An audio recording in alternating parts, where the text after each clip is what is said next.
কলসি এডিসি ভিলেজে আমাদের কর্মীরা কিছু কাজ লই আইছিল, যে রেজুলেশন একটা কলের রেজুলেশন লই আইছিল, এটার ব্যাপারে একটা আলোচনা করে তারা ব্লকে পাঠানোর একটা সিদ্ধান্ত নিয়েছিল। সেই সময় মথার কর্মীরা হঠাৎ আইয়া আমাদের কর্মীর উপর দা ছুরি লইয়া তারা আক্রমণ করছে, মানে জানে মারবেলায় চেষ্টা করছে। আমাদের কর্মী কোনো রকম মানে আমাদের নিজেরা কর্মী থাকার কারণে আমরা বাঁচি গেছি, কারণ ওনারা হাতে মানে বিভিন্ন রকম ধারালো অস্ত্র লইয়ে তারা রেডি ছিল যে আমাদের কর্মীর উপর আক্রমণ করার জন্য তারা রেডি হয়েছে। তারা বিভিন্ন পঞ্চায়েত থেকে লোক লিয়েছে, প্রায় 20-30 জন পূর্ববিলাক ওয়াইফা শাসিরাম বাড়ি থেকে তারা লোক জমায়েত করে তারা এখানে একটা উশৃঙ্খলা পরিবেশ সৃষ্টি করার চেষ্টা করছিল।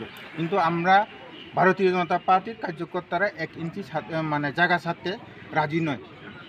আমরা মথা তথা যেই পার্টি হোক, আমরা কিন্তু উশৃঙ্খলা পার্টিকে আমরা কোনো রকমের জায়গা দেব না, এটাই আমাদের বদ্ধপরিকর। কেউ কি ইনজুর হয়েছেন আজকে? 2 জন হয়েছে। তাদেরকে চিকিৎসার জন্য কোনখানে নেওয়া হয়েছে? হসপিটালে নিয়েছি আমরা। 2 জন। নাম কি তাদের?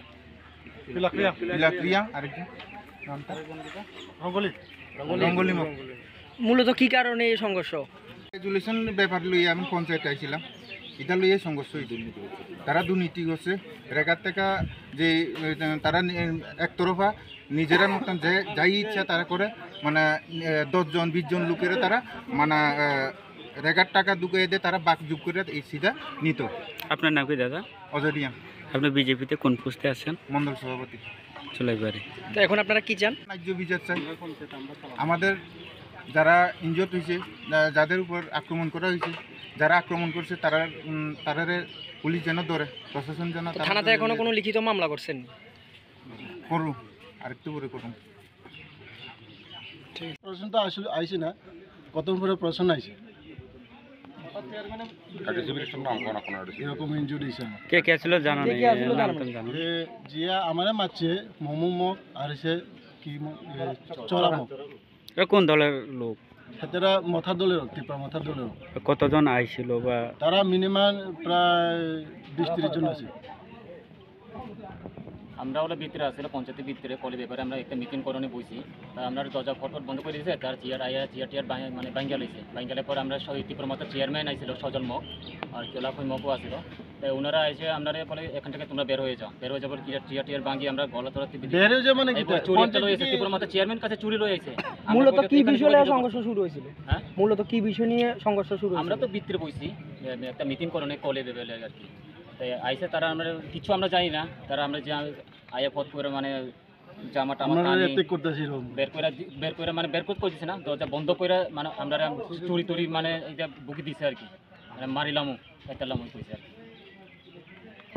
পঞ্চায়েতে আইসে কলের ব্যাপারে নিয়ে কথা বলতাম, তো সেইখানে কগা কল আইসে, কগা এটা নিছে, কলটা কোন জায়গাতে বইব এটা নিয়ে ডিসিশন করতেছে। তো আমরা তো কইতাম পারে না, আমরা কর্মী আছে ইয়া তো কইতে পারে না। তো সেইখানে মথা কর্মী কয়েকটা গাড়ি লইয়া লাঠি লইয়া সেটা ফট করে আইয়া গেটের বন্ধ করে আমাদের বিজেপি কর্মী তারা ভিতরে বন্ধে রাখছে।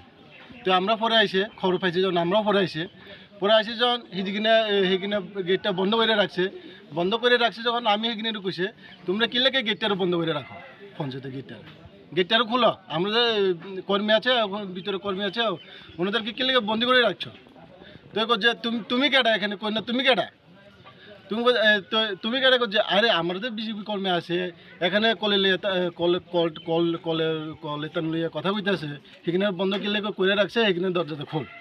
এই যে কইসে মাত্র আমি একজনের লোকের কথা কইতেছি, আরেকজন পেছন থেকে ফট করে লাঠি দিয়ে মারতেছে, আর আঙ্গুলতে দেখেন আর মাথাটা ফাইটা দিচ্ছে। কতজন আহত হয়েছে? কতজন আহত হয়েছে বলতে এখানে তো সবাই জয়রা ধরতেছে, আমাদের 2-3 জন ইনজুরি হয়েছে, প্লাস এখানে কত খাতরা ছুরি টুরি লই আইতেছে বলে ভিতরে, সেখানে গেট বন্ধ করে ছুরি টুরি দেখাইতেছে, সেখানে জানালা সব বন্ধ হয়ে যায়। প্রশাসন কিতা কইতাছে?